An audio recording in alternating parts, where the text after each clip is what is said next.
Bonsoir à toutes et à tous, merci d'être venus nombreuses et nombreux ce soir chez Caribde. Donc pour découvrir, ou pour redécouvrir déjà, pour ceux qui l'ont déjà lu, La magie dans les villes de Frédéric Fioloff, donc son premier roman, si on choisit de l'appeler roman, on verra tout à l'heure si c'est le bon terme.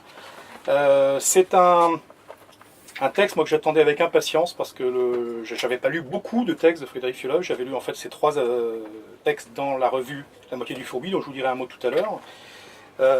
J'ai été vraiment saisi par un texte s'il y a bien un mot qui est galvaudé en littérature, c'est magie. Et ça, c'est un texte qui ne galvaude pas le mot, il y a vraiment de la magie tout le long. Donc plutôt que de vous résumer le texte, de toute façon, chose à laquelle j'ai renoncé, je ferai probablement au fur et à mesure des questions en fait, que j'ai préparées pour Frédéric, des remarques plutôt sur ce qui m'a frappé moi dans ce texte. Mais je vous propose de plonger en fait presque directement dedans et d'en entendre tout de suite la musique assez particulière.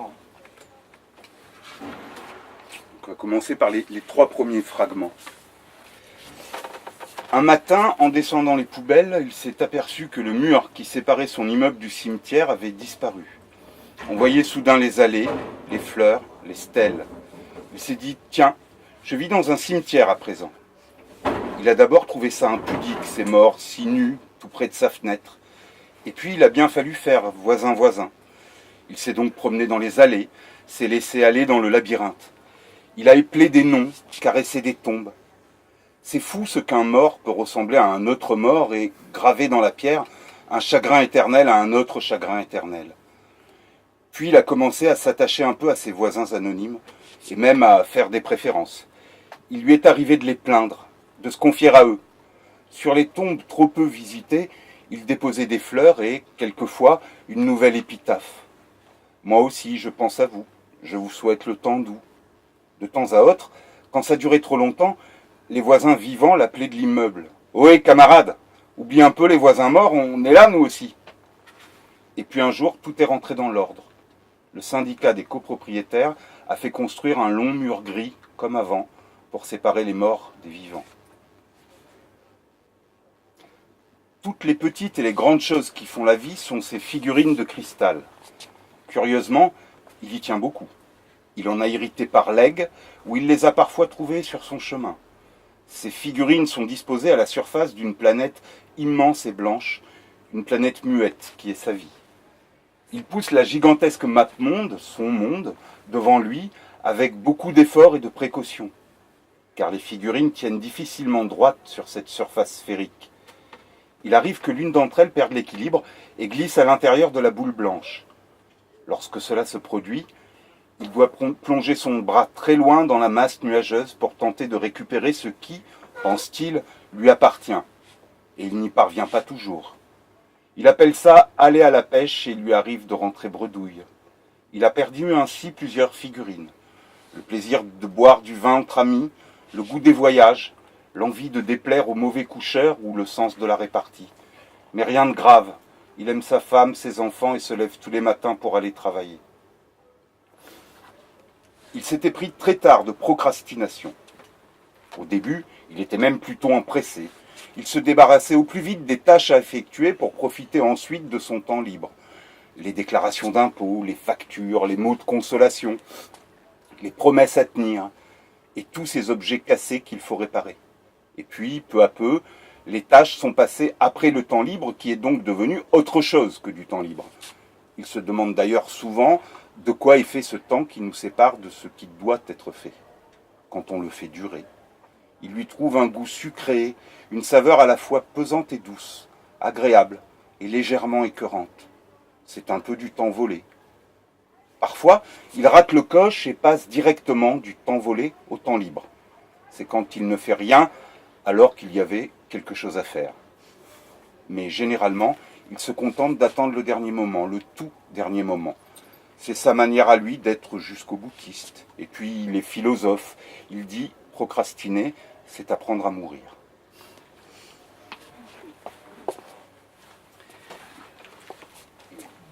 Donc voilà, cette magie dans les villes, c'est une première chose en fait. C'est probablement des confidences qui sont chuchotées d'un quotidien qui est soit terriblement concret, soit brillamment onirique, par un narrateur qui est solidement ancré entre sa femme, qui est complice, qui est muse tellurique, qui est confidente, ses enfants, qui sont des espèces de catalyseurs, des soutiens de son imagination et de l'enchantement qu'il s'agit de construire, et la ville elle-même, qui déploie ses réalités comme autant d'incitations à une rêverie, mais pas n'importe quelle rêverie, une rêverie que moi je trouve assez analytique.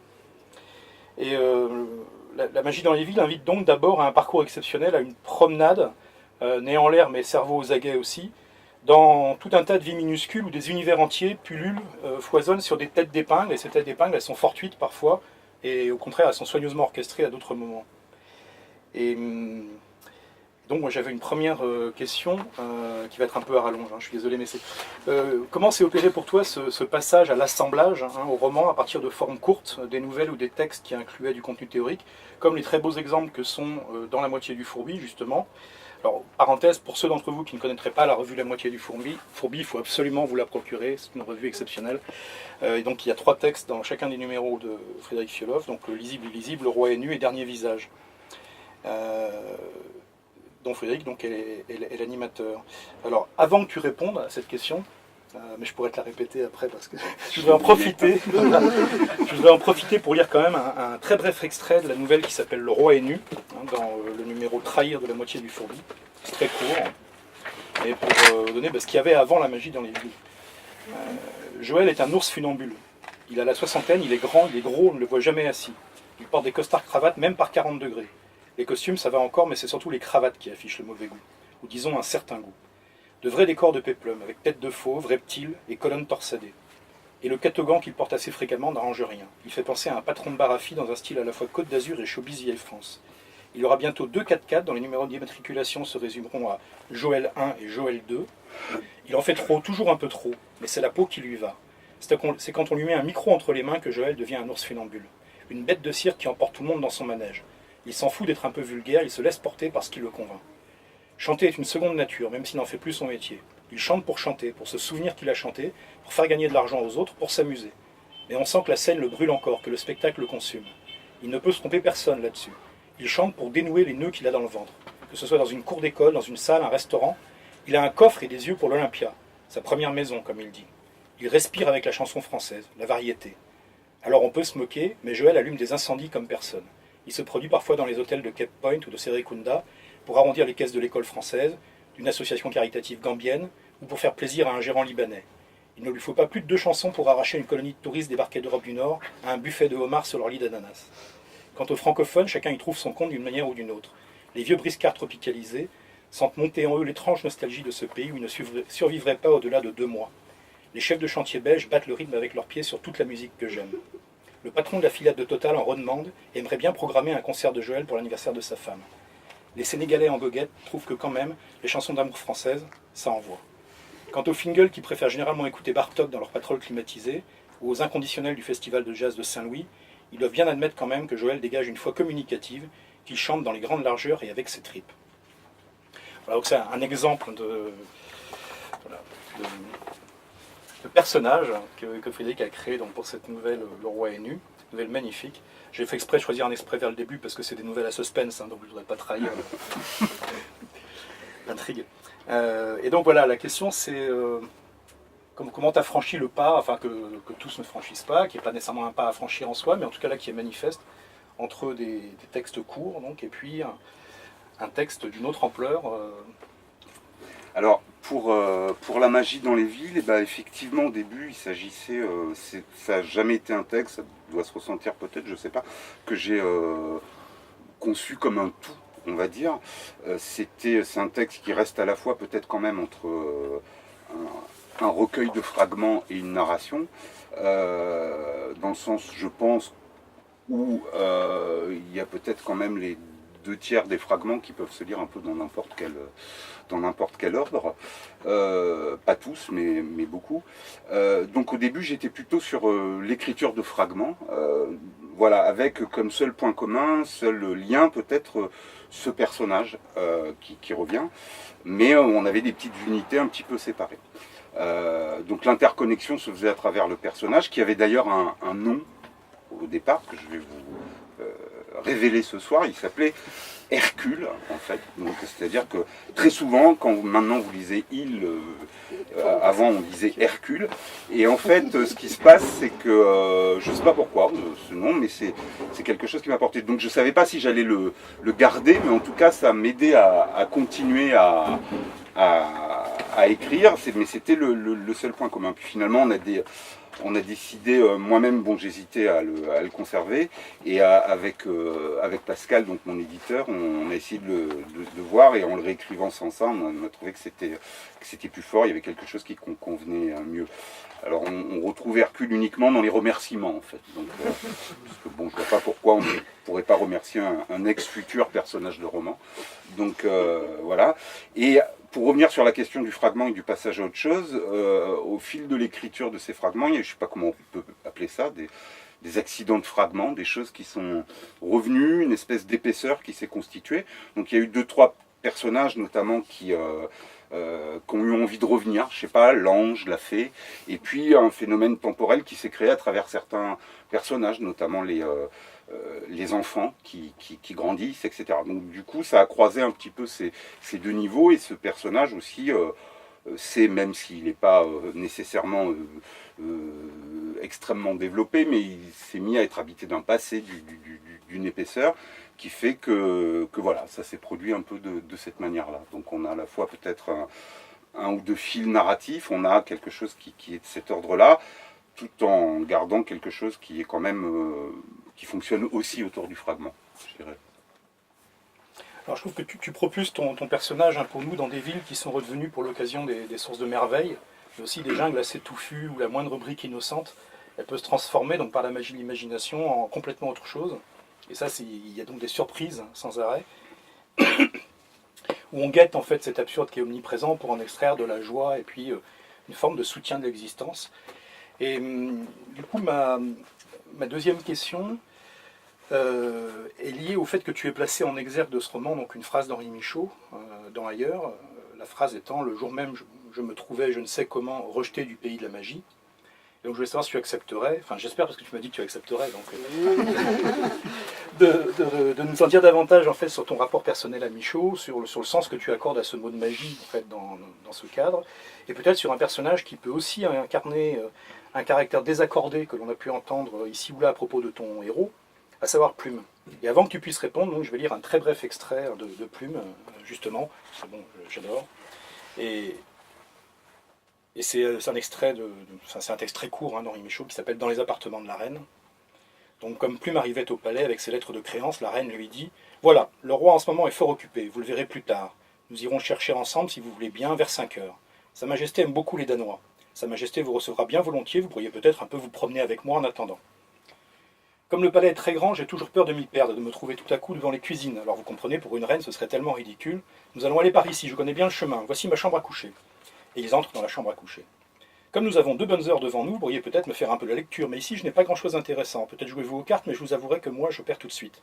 De toute façon, ne restez pas debout, c'est fatigant, assis on s'ennuie bientôt. Alors on pourrait peut-être s'étendre sur ce divan. » Mais elle se relève bientôt. « Dans cette chambre, il règne toujours une chaleur insupportable. Si vous vouliez m'aider à me déshabiller, vous me feriez plaisir. Après, on pourra parler comme il faut. Je voudrais tant avoir quelques renseignements sur le Danemark. Cette robe, du reste, s'enlève si facilement, je me demande comment je reste habillé toute la journée. Cette robe s'enlève sans qu'on s'en rende compte. Voyez, je lève les bras et maintenant un enfant la tirerait à lui. Naturellement, je ne le laisserai pas faire. Je les aime beaucoup, mais ça jase tellement dans un palais, et puis les enfants, ça égare tout. » Et Plume la déshabille. « Mais vous, écoutez, ne restez pas comme ça. Se tenir tout habillé dans une chambre, ça fait très guindé, et puis je ne peux vous voir ainsi. Il me semble que vous allez sortir et me laisser seul dans ce palais qui est tellement vaste. » Et Plume se déshabille. Ensuite, il se couche en chemise. « Il n'est encore que 3h15, dit-elle. En savez-vous vraiment autant sur le Danemark que vous puissiez m'en parler pendant 1h15 ?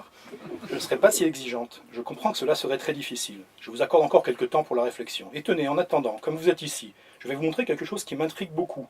Je serais curieuse de savoir ce qu'un Danois en pense. J'ai ici, voyez-vous, sous le sein droit, 3 petits signes. Non pas 3, 2 petits et un grand. Voyez le grand, il a presque l'air de... Cela est bizarre en vérité, n'est-ce pas ? Et voyez le sein gauche, rien, tout blanc. Écoutez, dites-moi quelque chose, mais examinez bien d'abord, bien à votre aise. » Et voilà Plume qui examine. Il touche, il tâte avec des doigts peu sûrs, et la recherche d'irréalité le fait trembler. Et ils font et refont leur trajet incurvé, et Plume réfléchit. « Vous vous demandez, je vois, dit la reine, après quelques instants, je vois maintenant que vous y connaissez. Vous voudriez savoir si j'en ai pas un autre. Non, dit-elle, et elle devient toute confuse, toute rouge.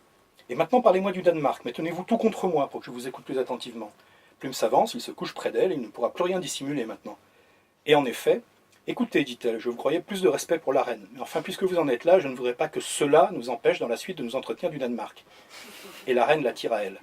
Et caressez-moi sur tous les jambes, disait-elle, sinon je risque tout de suite d'être distraite, et je ne sais plus pourquoi je me suis couchée. C'est alors que le roi entra. Aventure terrible, quelles que soient vos trames et vos débuts, aventure douloureuse et guidée par un ennemi implacable. Très beau texte. Je me demande en l'écoutant si finalement, quelque part, j'ai pas un peu influencé Michou.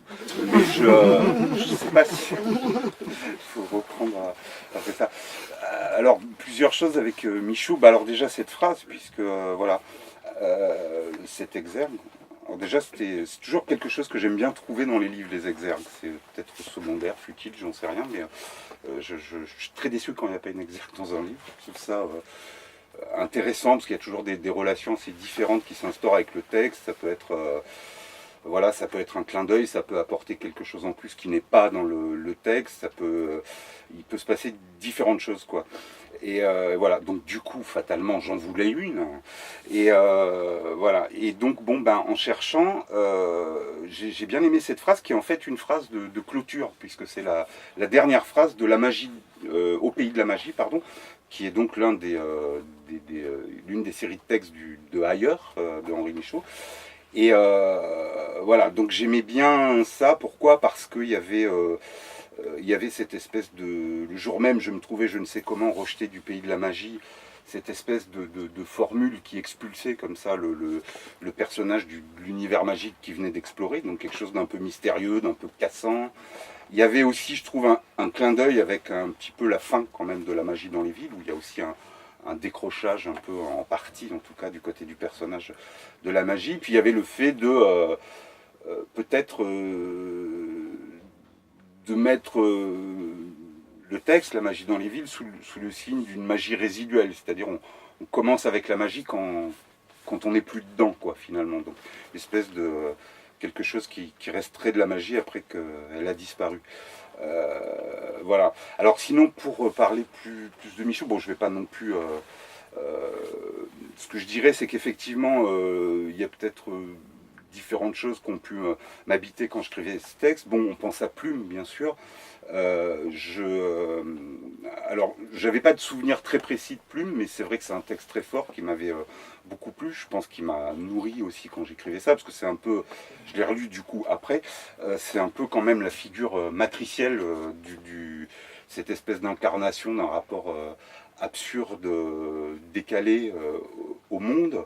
Alors je remarque quand même qu'il est très malmené, Plume, quand on le relit, hein, par rapport à... C'est-à-dire il y a aussi une figure de la victime, un peu, il y a quelque chose de presque kafkaïen dans les textes de Plume de Michaud, enfin dans les situations dans lesquelles se trouve le personnage. Mais effectivement, il y a un cousinage, je pense, évident sur cette question d'absurde, de loufoquerie un peu surréaliste, et au fond aussi de décrochage d'avec le monde. Voilà. Donc après, ce que je dirais peut-être, si j'essaie en revenant à mon texte, de qualifier la manière dont le personnage est désaccordé, il y a un peu deux aspects, je dirais. Il y a effectivement sans doute ce qu'il peut exprimer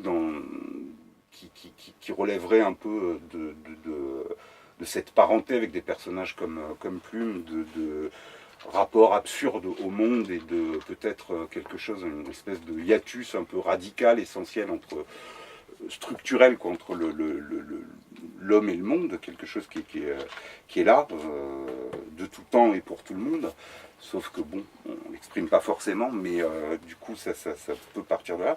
Et il y a aussi peut-être une autre dimension, ce que je disais tout à l'heure, qui est un petit peu plus, je sais pas comment la qualifier, romanesque, ou en tout cas propre à ce personnage. C'est-à-dire que d'un côté il exprime quelque chose d'un peu radical dans ce désaccord, et de l'autre c'est aussi lié à l'histoire particulière de ce personnage, à une somme de blessures, de fractures, de renoncements, de choses qui lui sont propres, et qui sont advenues au cours du temps. Donc je dirais, alors bon, tout ça je ne l'ai pas non plus théorisé, hein, c'est plus en y réfléchissant, en me relisant, etc., qu'il y a eu sans doute cette envie de placer ce personnage à l'intersection entre une forme de discordance un peu radicale, essentielle, et quelque chose de différent, qui soit plus peut-être singulier, lié à ce personnage, à son parcours à lui, et pas un autre, on va dire. Voilà.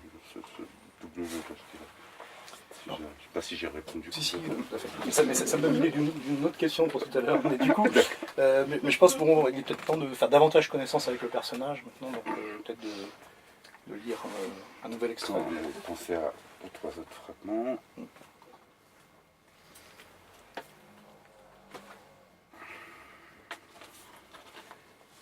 Bricoleur, il ne l'est pas pour 2 sous. Quand on lui demande de monter un meuble ou de poser des étagères, il soupire. De construire un château, il prend son air désolé. Il ne tient pas de son père, qui était né sur une échelle. Il n'a jamais eu de goût ni de disposition pour le savoir-faire manuel qu'on aurait pu lui transmettre. Il a placé ailleurs sa patience et ignore comment rendre les objets dociles.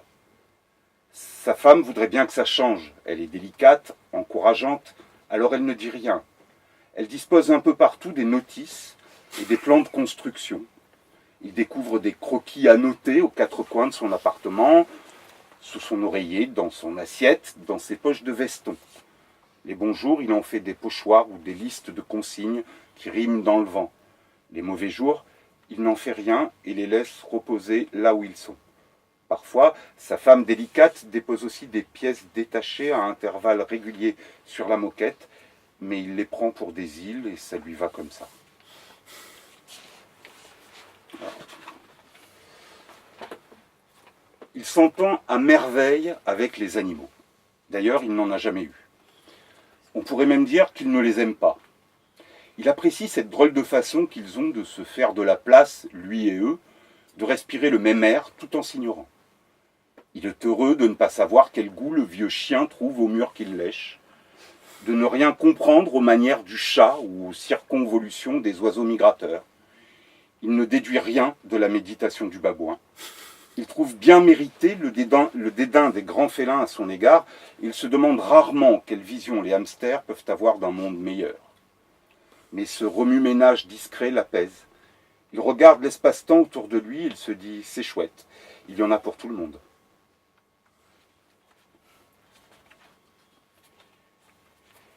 Il peut marcher sous la pluie pendant des heures. Il ne s'en lasse pas. Partout dans la ville, les gens courent, s'abritent sous leurs parapluies. Dans les cafés, sous les abris de bus, ils se plaignent du mauvais temps. Lui ne se protège pas des averses, ne contourne pas les flaques d'eau. Il avance et s'imprègne de toute la pluie du ciel. Il dit que c'est bon pour le cœur, qui est toujours trop sec. Il marche, il se gorge tant et si bien de pluie qu'il finit par doubler ou tripler de volume, par devenir une grosse masse aqueuse, un géant ruisselant. Dans la rue, les enfants s'écartent. Il a des airs de monstre marin. Tôt ou tard, la pluie cesse et il rentre chez lui comme un gros chien mouillé. « Un jour, tu vas attraper la mort, dit sa femme. « Un jour, je vais attraper la mort, je sais, dit-il. » Elle trouve qu'il joue sur les mots et, discrètement, elle le pique à la cuisse avec la pointe de son épingle. Elle évacue de son mari les larmes et l'eau de pluie. Il peut alors s'y remettre, le cœur tout sec.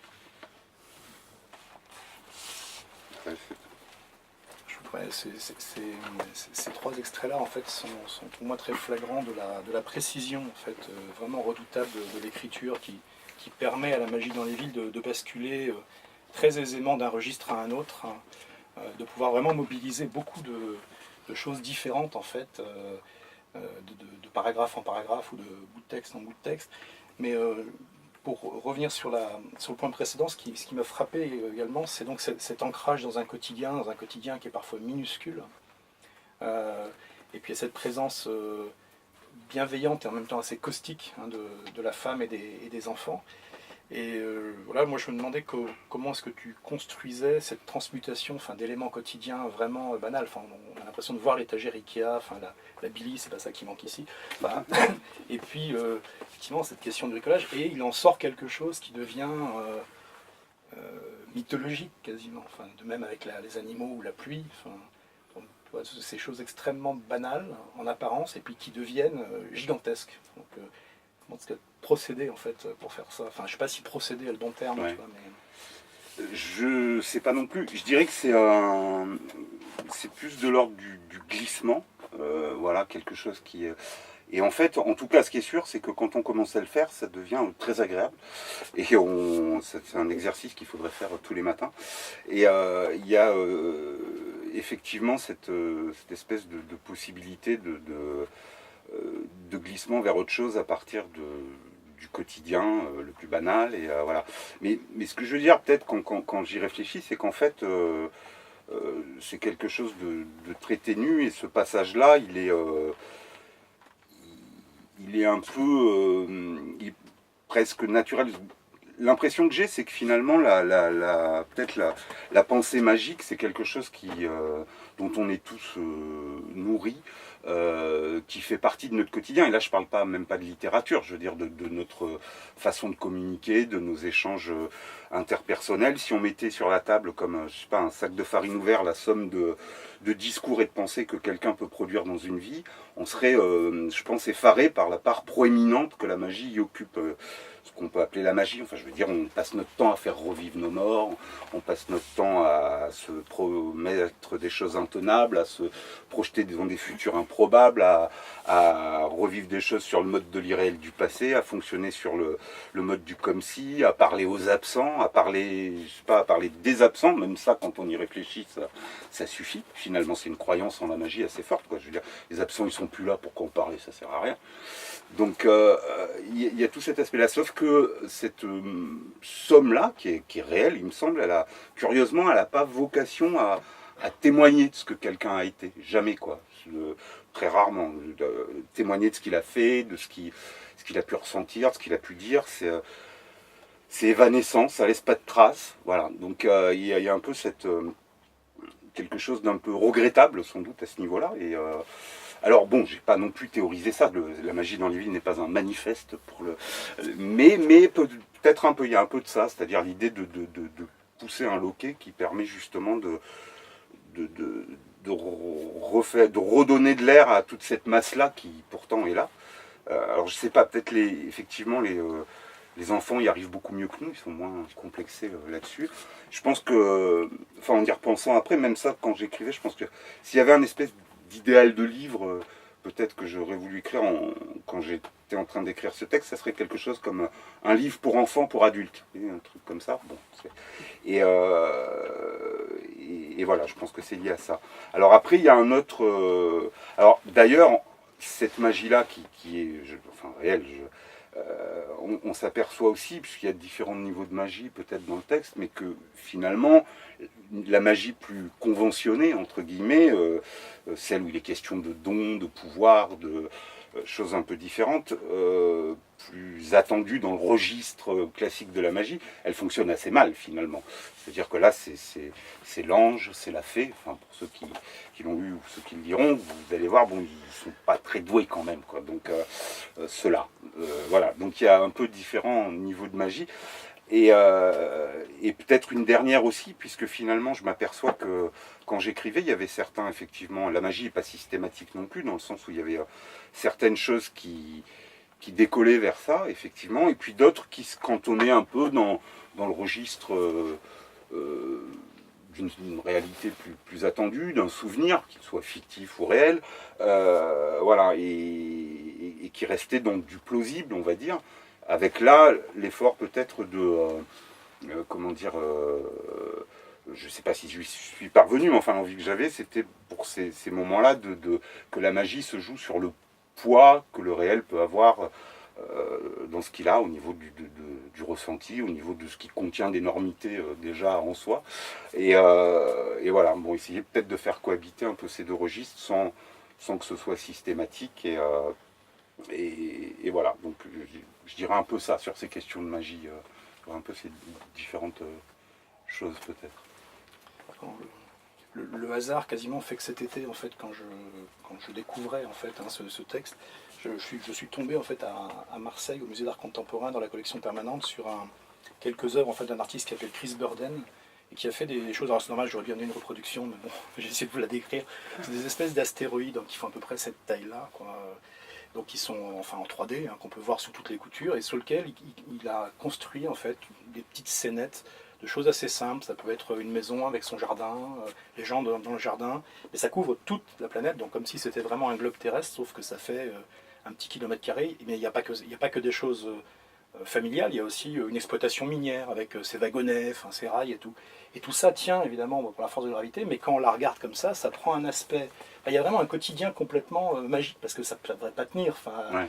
Et curieusement, ça a complètement résonné. Alors, c'est peut-être un peu tiré par les cheveux, mais pour moi, là, ça a vraiment résonné avec la magie dans les villes, parce qu'il y a vraiment ce côté je trouvais d'un voyageur immobile, en fait, qui est fantastique, qui est très borgésien, et et puis qui déploie donc ce texte où il y a des formules kabbalistiques qui surgissent, qui résonnent énormément. Enfin, moi, quand je suis tombé sur On en découdra avec la vie comme des bûcherons affamés, je suis resté en arrêt, quoi, tu vois, en me disant, mais c'est énorme. Enfin, et il y en a presque à toutes les pages, des espèces de formules kabbalistiques de cette qualité.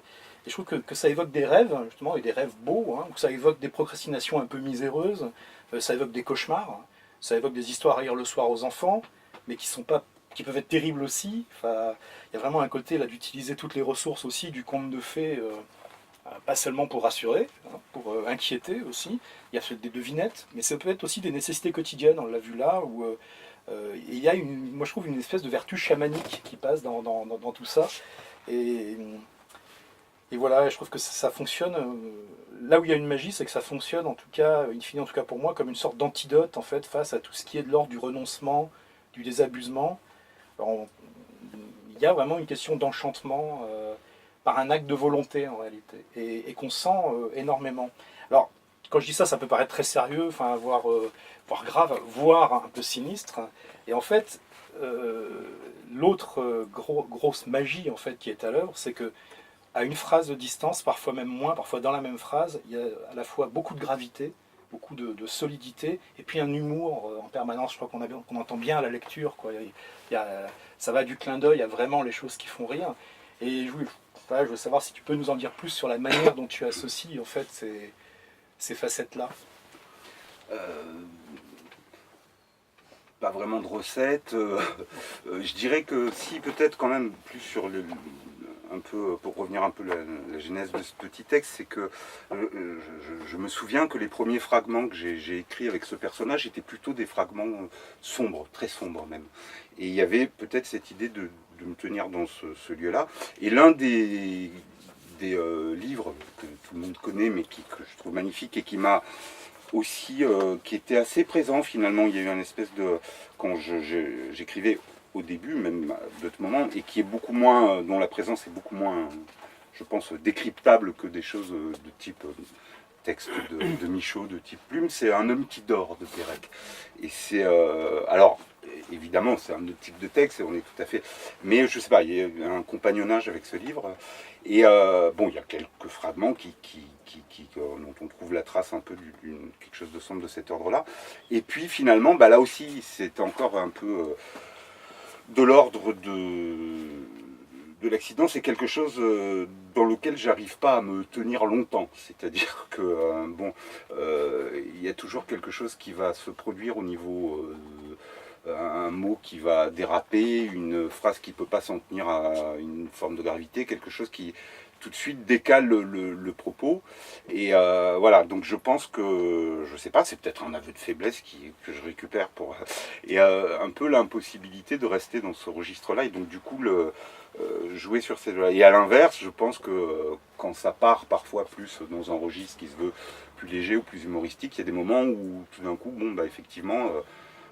ça prend du plomb dans l'aile, on va dire, et ça peut retomber sur autre chose. Après, j'ai pas vraiment trop d'autres choses à en dire, si ce n'est qu'effectivement, c'est peut-être que ça renvoie à des choses un peu profondes de mélange des deux, mais un petit peu ce besoin d'écrire sur ces deux choses, parce que je pense qu'elles sont finalement assez mitoyennes et qu'on va très vite de l'un à l'autre, quoi. Donc essayer de le faire tenir dans l'écriture, c'est aussi là.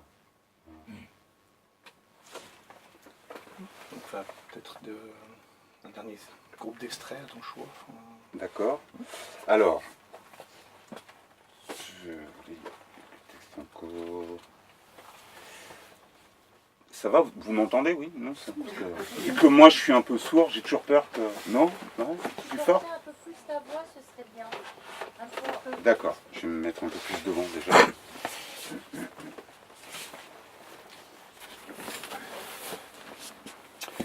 Il a beaucoup d'amis qui sont morts. Il les pousse devant lui dans sa boule blanche. Il ne se demande pas, comme le poète Rutebeuf, que sont mes amis devenus. Il sait ce que sont devenus ses amis, ils sont morts. Ils se tiennent au-dedans de lui et ils ne comptent pas pour rien. Ils sont encore source de froid et de chaleur. Cela dépend des saisons, qui ne sont plus les saisons de l'année. Il se souvient de la chanson de l'estuaire. Le refrain disait « Nous sommes ce que nous perdons ». C'est aussi paradoxal que l'histoire des trous et du gruyère. Et pourtant, c'est vrai, il avance tout plein de cratères, tout plein de trous et d'amis morts, toujours plus énormes et plus légers. On va aller sur un petit fragment, il y a quand même un petit déplacement exotique. Il se promène avec une torche dans le ventre d'une baleine. Il fait le constat que ça ne lui arrive plus si souvent. Il règne là une sorte de moiteur qui ne facilite pas les déplacements, une humidité peu ragoûtante. Il se demande même ce qu'il a bien pu trouver de si exotique à ce genre de séjour par le passé. On avance en glissant, ça tangue un peu, les parois sont grasses et offrent peu de prise sûre. Dans un coin du ventre de la baleine, il observe ce qui s'apparente à un petit tableau de famille. Sur un banc, un homme en complet veston est assis à côté d'une dame élégante et de 2 enfants blonds. Ils ne parlent pas, ils se tiennent un peu raides, on dirait qu'ils attendent un bus. Arrivé à leur hauteur, il a un peu le mal de mer, mais il leur dit bonjour quand même. Seul l'homme en complet veston répond à son salut.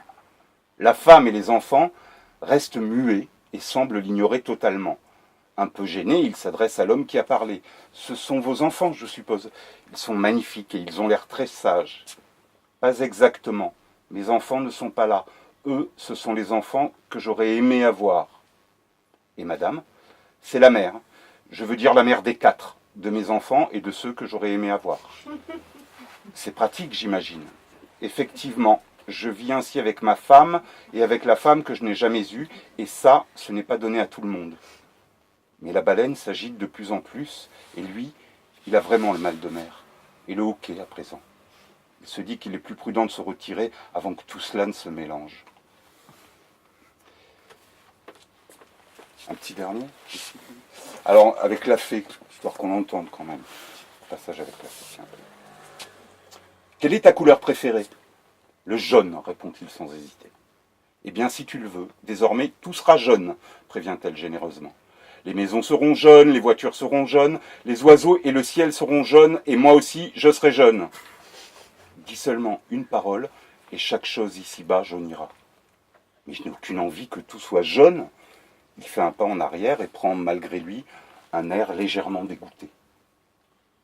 Si je veux pouvoir préférer ma couleur préférée, il faut bien que d'autres couleurs s'en mêlent. Et toi, pourquoi veux-tu changer de couleur ? Le gris te va si bien. Soudain, il se demande s'il ne l'a pas blessée. Elle lui tourne le dos, les bras croisés, le regard perdu à l'horizon. Écoute, la vie tout en jaune, ça ferait peut-être beaucoup. Mais est-ce que tu vois cet arbre-là, juste sous mon balcon ? Ces grosses feuilles vertes ont tendance à me donner de l'asthme. Alors, si tu pouvais faire quelque chose ? Trop tard, répond froidement la fée. Il ne te reste plus qu'à attendre l'automne.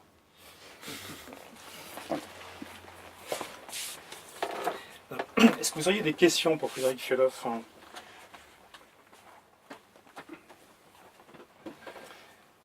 Est-ce que tu as essayé de remplacer le il par je ? Question simple. Je pense, au début peut-être, il y a eu des essais entre je, tu, il, voilà, et puis après avec ce mystérieux Hercule, j'en ai resté. Été éliminé. Ouais. Est-ce que ça t'a pas tenté, est-ce que t'as pas été tenté de faire un et de voir ce que ça donne et de voir, que ça aurait ouais, changé ton rapport par rapport au texte. Je pense que j'ai dû essayer 1 ou 2 fois, mais ça m'a moins. Je sais pas, peut-être qu'avec le Le il, il y avait une forme de distance que je trouvais plus confortable pour écrire, quelque chose comme ça. Et je suis resté sur ce mode-là, ouais. Ah, en fait, moi je pose la question parce que quand j'ai lu le livre, je trouvais le il très proche du jeu. En fait, j'avais cette impression que... Découvert. Non, mais pas dans le sens banal Ouais, de non, la je fiction, vois. on s'en fout. Mais j'avais l'impression que les phrases se construisaient presque comme des phrases à la première personne. Et donc c'était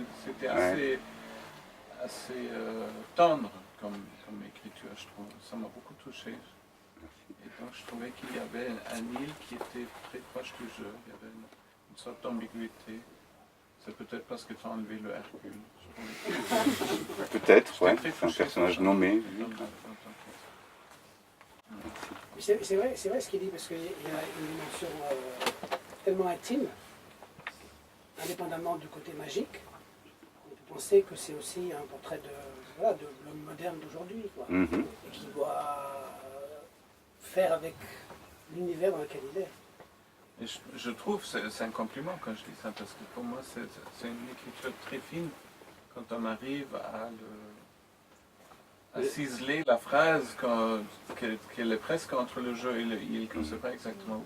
Mais je pense que c'est le hul qui rentre pour que ça marche mieux. Enfin, j'ai pas lu le livre, mais d'après les entendus, le hul, ça crée une légère distance avec ce côté intime. Du coup, on va un peu vers l'archétype. Le hul, c'est un peu plus, je pense. C'est le côté universel. Voilà, universel, je pense que c'est intéressant. Ça ramène C'est pour ça que c'était ma question, si tu avais essayé de voir ce que ça donne. J'ai essayé, je Pas pense, au essayé. tout début, mais j'ai assez rapidement laissé, quoi. Et, tout en gardant peut-être effectivement envie d'essayer de faire passer des choses.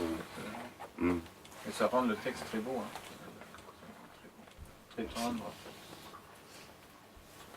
Oui, il y a une question que je me posais aussi, c'est tu as parlé de Michaud, tu as parlé de Pérec, d'un homme qui dort, et en fait moi en lisant le texte, dès le début, très vite, j'ai pensé à un auteur, et ensuite je me suis rendu compte que tu le mentionnes, qu'il est il était dans le texte. Oui, C'est pour ça que je te posais voilà. la question. Parce Et que Oui, mais moi oui. je l'ai Alors, pas j'ai vu avant que son nom apparaisse. Et voilà, et donc voilà, alors, j'aimerais bien que tu parles un peu de Valzer par rapport à la magie dans les villes, parce que honnêtement, si tu veux, moi Valzer, j'ai pensé tout de suite. Et puis à un moment, je dis tiens, le voilà, effectivement, il est dedans. Donc il est bon. Donc voilà. Oui, bon, c'est aussi un auteur que j'aime beaucoup. Puis il y a c'est aussi un peu un magicien de l'incident. Il y a quelque chose dans ses petites proses, dans un certain nombre de textes qu'il écrit, cette capacité sur l'observation et sur la sensibilité porter ce Valzer-là, en tout cas, à des choses voilà, très ténues, très... Je pense qu'à ça, bon, c'est un auteur que j'aime beaucoup. Je voulais que ce personnage l'aime aussi. Et il y a plusieurs clins d'œil. Bon, à un moment donné, il fallait qu'il apparaisse, qu'il fasse un petit bout de chemin ensemble. Mais il y a des choses liées notamment à la neige, à ces choses-là qui viennent un peu. Donc c'était un peu un clin d'œil à lui aussi. Et je trouvais qu'il y avait une sensibilité. Mais c'est très étonnant parce Oui. que Valzer, il est mort dans la neige. Hein. Il est tombé dans l'ordre d'une promenade et dans la neige. Donc. Et tu l'introduis d'ailleurs avec des peut-être. Et après, ces peut-être se transforment dans des phrases affirmatives. Ça, je trouve, Le passage avec Valzer. Ouais. Ouais. C'est très fort. Parce qu'on ne sait pas trop si on est déjà avec lui, si on n'est pas encore avec lui. Après, et après, c'est affirmatif. Je suis avec lui qui tombe dans la neige. Oui. C'est très beau. Ouais, il revient. Bon, c'est un peu son fantôme, enfin, on ne sait pas. Mais Je me permets de signaler que dans le Écrire petit de la moitié du Fourbi, donc le premier numéro, il y a un magnifique texte qui s'appelle Petite topographie valzérienne de Françoise Cavovea. Donc voilà. Oui, je me demandais si c'était pas parallèle d'ailleurs, l'écriture et le travail sur Écrire petit. En fait, ce texte était terminé, enfin, au moment où la revue a commencé. Hein, c'était quelque chose qui était déjà. Mais bon, après, il y a, oui, toutes ces questions, le lien à l'incident, à ces choses-là. Bon, on retrouve aussi ça, je pense, dans le personnage de la magie dans les villes, et donc fatalement, il y a un peu une famille autour de ce type de sensibilité qu'on retrouve chez Valzer, chez d'autres aussi, bien sûr. S'il n'y a pas d'autres questions, il y a quand même un rituel important en fait pour Frédéric, hein, et j'espère désormais pour vous, c'est qu'une intervention en librairie doit se terminer par quelque chose d'assez particulier. Et je ne sais pas si je peux vous en dire plus, ou s'il faut directement... Oui, j'avais envie de me faire un petit plaisir, en fait. Comme chacun le sait, on ne vit qu'une fois. Et voilà, en fait, bon, je m'explique quand même. Dans l'un des derniers fragments que je vous ai lus, il y a ce fragment sur les amis morts, le trou et le gruyère. Il y a, le personnage évoque une chanson qui s'appelle la chanson de l'estuaire, dont le refrain est « Nous sommes ce que nous perdons ». Et cette chanson existe, c'est mon ami Hugues Leroy qui l'a écrite il y a un certain nombre d'années déjà, mais une chanson qui a été beaucoup interprétée par Céline aussi, qui est là, Céline Botorel. C'est pas lui qui avait joué du ukulélé? Et donc, c'est une chanson que je trouve très belle, et dont le refrain m'est revenu, ces quelques mots me sont revenus quand j'ai écrit ce fragment. Donc, je ne sais pas s'il sera partagé, mais je voulais me faire le plaisir de le jouer. C'est assez court, hein, je vous rassure, c'est pas la deuxième partie. Donc, voilà, si vous le permettez, je vais vous jouer, essayer. Alors là, la chanson de l'estuaire, le roi dans une... je vais pas m'asseoir là-dessus par contre, mais je vais rester debout. Dans une version un peu arrangée pour le ukulélé soprano.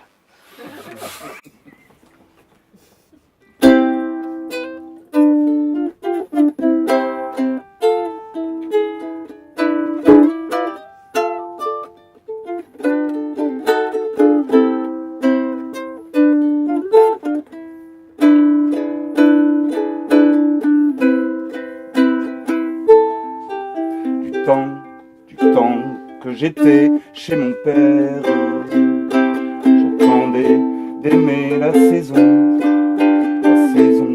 venue d'aimer ma laissée nue. Nous sommes ce que nous perdons. J'avais des amis tant aimables, pour eux j'aurais vendu mon nom, puis les ai trahis, mis en terre, maudits. Nous sommes ce que nous perdons.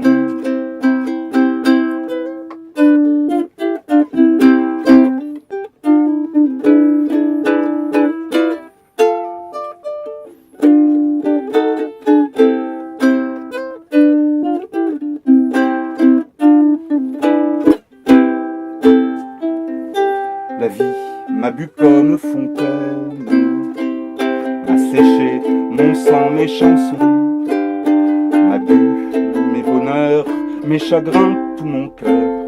Nous sommes ce que nous perdons. Me reste la chanson de l'estuaire et le ciel devant ma maison, où vont les oiseaux sans courroux ni pardon. Nous sommes ce que nous perdons. Nous sommes ce que nous perdons.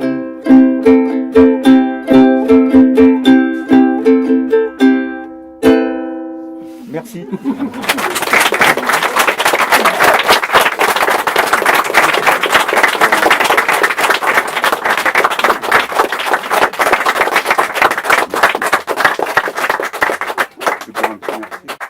Je voulais remercier Marianne Hugues pour leur accueil. Merci Marilyn. Marianne Hugues donc, et la librairie Caribe pour leur accueil, qui est une librairie que je connais depuis un certain temps comme lecteur, que j'affectionne beaucoup. Voilà. Et puis vous remerciez vous, parce que vous êtes venus, vous êtes nombreux. Je suis très agréablement surpris et très ému. Merci. Voilà.